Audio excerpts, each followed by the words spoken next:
Olá pessoal, voltando à continuidade da nossa disciplina. Hoje nós estamos aí dentro da unidade 3 novamente, que começamos na aula anterior, tá? Só relembrando que a unidade 3 ela vem tratar sobre as concepções de polícia tradicional e comunitária, conforme foi o exercício que acabamos de fazer. E também aqui vem tratar das experiências de gestão comunitária na área de segurança pública, internacional e nacional, e os desafios de implementação, certo? Então, a última aula a gente ressaltou bem essa questão das concepções de polícia tradicional e comunitária. Hoje nós vamos começar a ver um pouco das experiências desse tipo de policiamento internacional, tá? E também a nível nacional.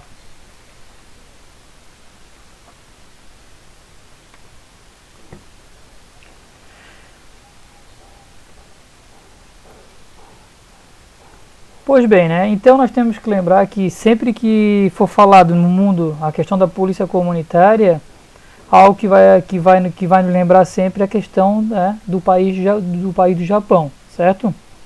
Porque a inspiração do Japão ela foi fundamental para a questão do policiamento comunitário. Foi a partir deles que o policiamento comunitário passou a ser visto de uma maneira diferenciada, né? Porque a maneira que eles aplicam, a maneira que há o envolvimento comunitário lá no Japão é muito forte, certo? Então, sempre que a gente fala em polícia comunitária, nós temos que lembrar do Japão, certo? Ele foi a grande inspiração aqui para a polícia catarinense.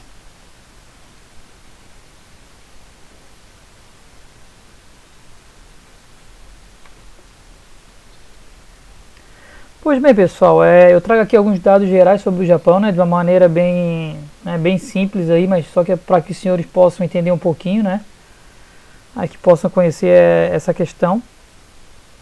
Tá, então vamos lá. Primeiro, né, o Japão, o nome oficial ele é Japão, mas também alguns chamam de Nippon, certo? A capital do Japão é Tóquio. E atualmente a população do Japão é em torno de 128 milhões de habitantes. Então é um número expressivo, né? Se a gente parar para pensar na questão territorial, que o território deles é pequeno, certo? A moeda japonesa é o iene. E quem nasce lá no Japão, a nacionalidade vai ser japonesa, né? Sem dúvida, certo? Uma data importante ali a nível nacional lá do país do Japão é a fundação do país, que ela ocorreu no dia 11 de fevereiro. E outra coisa que para eles também é muito importante é a questão do aniversário do imperador, dia 23 de dezembro, né, que é a data fundamental ali para eles, certo? O Japão ele fica localizado no leste da Ásia, e ele fica praticamente a 12 horas em relação ao Brasília, né, o nosso horário, até um pouquinho mais, né? Então essa questão, né, praticamente nós estamos divididos aí por meio mundo até chegar ao Japão. O Japão ele é dividido em ilhas, sua divisão administrativa, né, sendo que tem algumas ilhas que se destacam, né?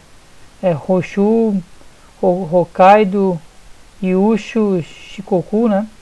Então essas são as que se destacam. Então assim, ó, para lembrar, né?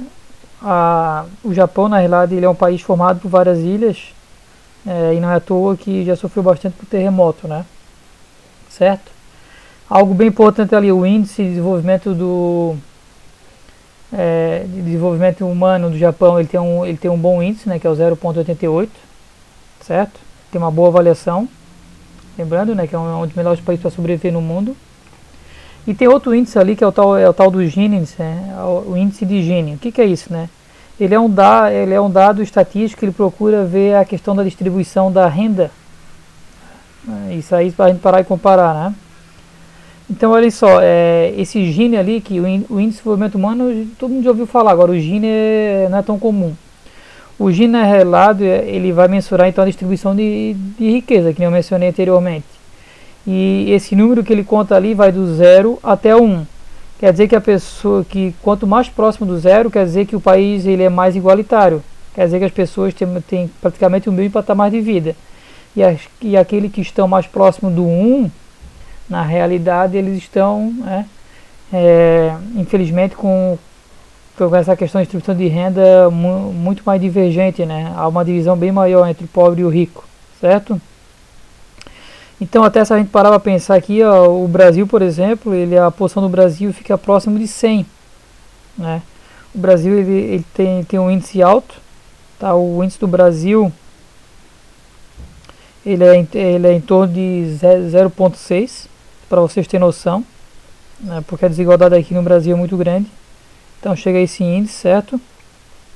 E se a gente for comparar com o Japão, que é 0,24, o Japão está entre as nações com menos desigualdade social, né? Até os últimos dados que eu possuo aqui diz que a Hungria tem 0,24 e 24,4, a 244, a Dinamarca 0,247 e o Japão 0,249, né? Então dá pra ver que esses países aí é onde a desigualdade é menor, certo?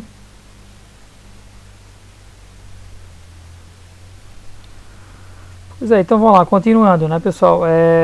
A coisa que eu trago aqui para que a gente possa refletir um pouquinho é sobre ver aquilo que a gente realmente conhece ali, né, do país, do Japão, que é a inspiração para a política comunitária. Então eu trago três perguntinhas aqui simples, né, não é um exercício, nada, mas é para que vocês possam refletir e ver realmente aquilo que vocês conhecem. Porque muitas vezes nós acabamos vendo na televisão, nas mídias sociais, imagens, dança, né? Só que muitas vezes a gente não para refletir o que a gente conhece de fato, né? Então eu queria que vocês dessem uma pausa no vídeo e pensassem um pouquinho para que pudesse responder essas questões da sua maneira, certo? Se não conseguir responder todas as perguntas tranquilo, só para que a gente possa dar dar um arzinho aí e poder estar refletindo sobre aquilo que você conhece, sobre a nossa inspiração da política comunitária, que é o Japão. Importante ressaltar aqui que eu também deixei 2 links aqui nessa página. Tem um link aqui na vertical, que é o material complementar que vocês poderão estar olhando no final da aula, que é o site Nipocultura, que ele vem falar algumas características do Japão. Então ele é bem relevante para que os senhores possam conhecer ainda mais. Na realidade eu botei com material complementar porque ele não vai ser cobrado, né? Mas eu acho válido. Muitas pessoas às vezes têm amigos, tem pessoas aí que você gostaria de estar fazendo aquele contato, né?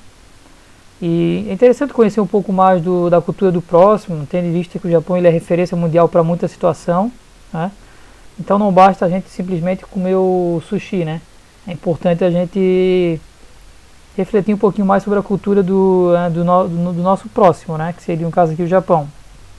Já aquele link ali embaixo que eu deixei ali para vocês, que tem um vídeo de 2 minutos, é um vídeo na onde ele vai mostrar uma narrativa, né?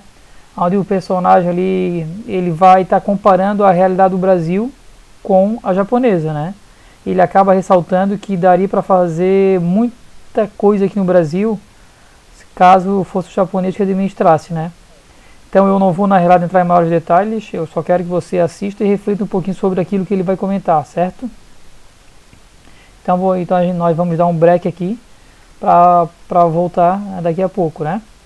Certo?